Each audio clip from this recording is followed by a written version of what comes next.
सबभन्दा धेरै मान्छे आउने कहाँ हो? मन्दिरहरूमा टेम्पलहरूमा आउँछ। टेम्पलमा त भन्ने त कहाँ भन्नु? संसद भवन जलाएको बेलामा भन्ने हो। मन्दिरहरूमा मान्छे आउँछ नि धेरै। कहाँ आउने मान्छे? आउने भनेको मन्दिरहरूमा आउँछ। यस्तै भन्नु के कारणले दिनु? सही कुरा हो। यो भनेको यिनीहरू आन्दोलन गर्ने आउने हो क्या यिनीहरू।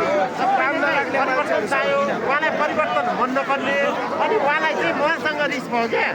अनि यो व्यक्तिगत ठाउँ हो, यो कसरी क्या हो? म तपाईँलाई शिक्षा दिइरहेको छु। तिमीले राम्रो काम गर। ल अहिले चुनाव छ, न कसै पार्टीको नाम लेखेको छु, न कसैको छापको नाम। नेपाली हो, नेपालीको लेखेको छु। तपाईँले आफ्नो विचार व्यक्त गर्दा चाहिँ म फलान मान्छेलाई भोट दिन्छु भन्दा त धेरै आउँछ। उहाँले त्यो सुनेर आफ्नो बोल्नु बनाए अनि आगो दुखाइ भयो। सही कुरा भयो। त फरक पर्यो।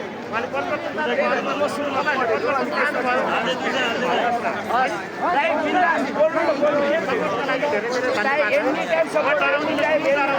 नेपाललाई कन्ट्रोल गर्ने भने हामी नै हो।